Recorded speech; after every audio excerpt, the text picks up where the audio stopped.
Video game एक ऐसी चीज़ है जो किसी भी जेंडर को, किसी भी एज के पर्सन को एडिक्टिव बना सकती है। इतना ज़्यादा एडिक्टिव कि ड्रग से भी ज़्यादा, बहुत ज़्यादा, जिसकी तुम लोग कल्पना भी नहीं कर सकते।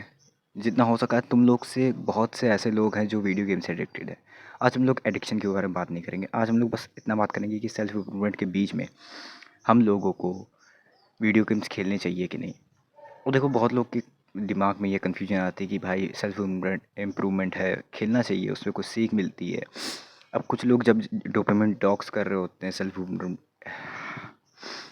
चलो पहली बात, मेरे वो थोड़े आवाज़ को इग्नोर करो। मेरे वो मेरी जीभ थोड़ी पूरी लाल है तो थोड़ा मैं तुतला सकता हूँ, मुझे दर्द हो रहा है मुझे बोलने पे। चलो फिर भी मैं कंटेंट बना रहा हूँ।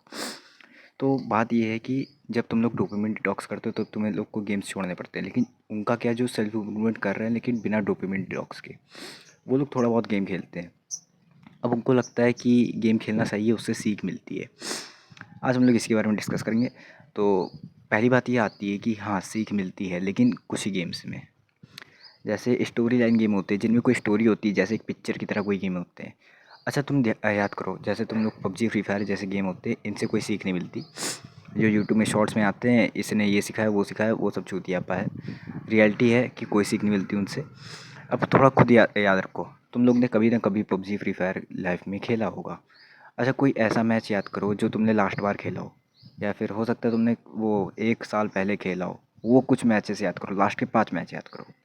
नहीं याद आ रही? नहीं याद आएगी तुम लोग को।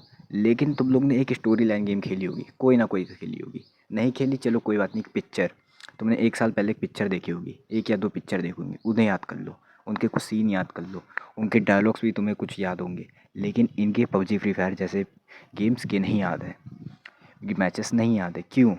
क्योंकि ये होते ही इतने एडिक्टिव हैं, इतना डोपामिन रिलीज़ कराते हैं ना ये गेम, कि बहुत ज़्यादा हो जाता है। वो हम लोग के लिए सही नहीं है उतना डोपामिन, और तुम लोग पागल हो जाते हो। तभी तभी ये केसेस आ रहे थे कुछ सालों पहले कि लोग मर रहे हैं। इस वजह से ये सब बैन भी हो रहा था। क्यों भाई? ये सब ज़्यादा डोपामिन रिलीज़ करते हैं। GTA 5, माइनक्राफ्ट, इन सब से कोई क्यों नहीं मरता? हाँ, 1-2 हो सकते हैं, लेकिन ज़्यादा रेयर केस, मतलब रेयर केस ही क्यों मिल रहे हैं? ज़्यादा कॉमन केस क्यों नहीं मिल रहे थे पबजी फ्री फायर जैसे? क्योंकि ये डोपामिन इतना रिलीज़ नहीं कराते। ये एक स्टोरी लाइन गेम है, ये एक पिक्चर की तरह गेम है। तो बस मैं ये कहना चाहता हूँ कि अगर तुम्हें गेम खेलना है तो ऐसे गेम खेलो जिनमें स्टोरी हो। जैसे पिक्चर जैसे गेम, जैसे GTA 5 हो गया, GTA series, rock star game की सीरीज़ हो गई, गॉड ऑफ वॉर हो गए। गॉड ऑफ वॉर कितनी अच्छी सी है चीज़ नहीं, मतलब प्रिंस ऑफ पर्शिया हो गया। और भी बहुत सारे हैं, साइलेंट हिल्स हैं, मैक्स पाइन है, इतने सारे हैं, इतने सारे। और ये सब स्टोरी लाइन गेम है, लेकिन अगर तुम लोग हद में खेलोगे तो ही सेल्फ इम्प्रूवमेंट के लिए अच्छे हैं।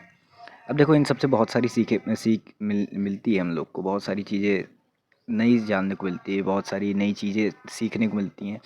लेकिन हम लोग वो चीज़ें सीखते नहीं, क्योंकि हम लोग तो गेम के मज़े लेने हैं ना। तो इसीलिए सेल्फ इम्प्रूवमेंट के जितने भी चैनल यूट्यूबर्स हैं, वो इसलिए इसीलिए कहते हैं कि गेम्स मत खेलो। क्यों? क्योंकि तुम लोग को जो सीख लेनी चाहिए वो तुम लोग लेते नहीं हो, करते हो मज़े। और खेलना चाहिए हफ्ते में 1-2 घंटा। हाँ, हफ्ते में 1-2 घंटा, दिन में नहीं। और ये तुम लोग कर नहीं पाओगे, खेल ही लोगे ज़्यादा से ज़्यादा। इसीलिए यूट्यूबर्स मना करते हैं कि मत खेलो। मतलब तुम लोग जब थोड़ा सा खेलना चालू करोगे ज़्यादा खेल लोगे, इसीलिए खेलो ही ना, वो ज़्यादा सही है। अगर खेलना है खेलो, हफ्ते का 1-2 घंटा खेलो और स्टोरी लाइन गेम खेलो। ये सब डोपामिन वाले गेम नहीं, जैसे पबजी फ्री फायर जैसे इंस्टेंट मज़ा वो वाले गेम नहीं। स्टोरी लाइन गेम जैसे GTA 5, जैसे तुम्हें पता है ना, पिक्चर की तरह जो गेम होते हैं। बस इतना समझा दिया। अब रही बात माइनक्राफ्ट जैसे गेम्स की, जो क्रिएटिव चीज़ों पे चलते हैं। माइनक्राफ्ट जैसे बहुत सारे गेम होते हैं जो क्रिएटिव चीज़ों पे चलते हैं। उन उसकी जगह मैं प्रेफर करूँगा भाई तुम लोग ड्राइंग कर लो। उसमें ना हम लोग को कोई मार धाड़ है, ना कोई स्टोरी लाइन है उसमें। तो भाई चुपचाप जाओ, उसकी जगह ड्राइंग कर लो। या फिर अगर खेलना ही है तो हफ्ते का 1 ही 2 घंटा खेलो। या फिर लास्ट में मैं यही कहूँगा कि भाई मत ही खेलो, क्योंकि तुम लोग इतना कंट्रोल नहीं कर पाओगे, कोई नहीं कंट्रोल कर पाएगा। दिन का 3-4 घंटा खेल ही लेगा मिनिमम। मैंने भी 10-10 घंटे खेलने हैं रेसिडेंट इवल 4 जैसी गेम्स। मुझे कुछ सीखने को नहीं मिला, क्योंकि मैं तो मज़े करता था। उस समय की बात है, 15 साल का था तब मैं। तो भाई कंट्रोल कोई नहीं कर पाता। पबजी फ्री फायर जैसा बेकार है, खेलना है स्टोरी लाइन गेम खेलो, वो तुम्हें याद रहेगी। मैंने GTA 5 खेली थी आज से लगभग 3-4 साल पहले। मुझे अभी भी एक एक मिशन याद है, क्या क्या चीज़ें, क्या क्या पूरी स्टोरी लाइन थी। मैंने GTA सैन एंड्रियास खेली, ये सब वो GTA की ज़्यादातर सारी गेम्स खेल डाली। मैक्स पाइन भी खेली है मैंने, गॉड ऑफ वॉर भी कुछ खेली हैं। तो मुझे ज़्यादातर चीज़ें याद है उनकी। लेकिन जो मैंने पबजी फ्री फायर में, कहोगे भाई तुमने लास्ट मैच कौन सा खेला था वो बता, याद दिला दो। मुझे नहीं याद है फ्री फायर का कौन सा लास्ट मैच खेला था, मुझे नहीं याद है। तो भाई ये सब बेकार चीज़ें हैं। ये जो भी गेम खेलनी है भाई स्टोरी लाइन गेम खेलो जो पिक्चर की तरह हो, बस फाइनल यही है। जितने भी सेल्फ मूवमेंट चैनल कह रहे हैं, हाँ वो सही कह रहे हैं, क्योंकि तुम लोग कंट्रोल नहीं कर पाओगे अपने आप पे, इसी वजह से कह रहे हैं। अगर कंट्रोल कर पाओगे तो हफ्ते का 1 से 2 घंटा सिर्फ स्टोरी लाइन गेम खेलो। हफ्ते का 1 से 2 घंटा, दिन का नहीं, ठीक है। खेलना है तो, अगर नहीं वो नहीं खेलने का मन है तो ज़बरदस्ती नहीं है, ये अच्छी बात है अगर तुम लोग का नहीं खेलने का मन है तो। बाकी ठीक है, जाओ खाना खाओ, सो जाओ।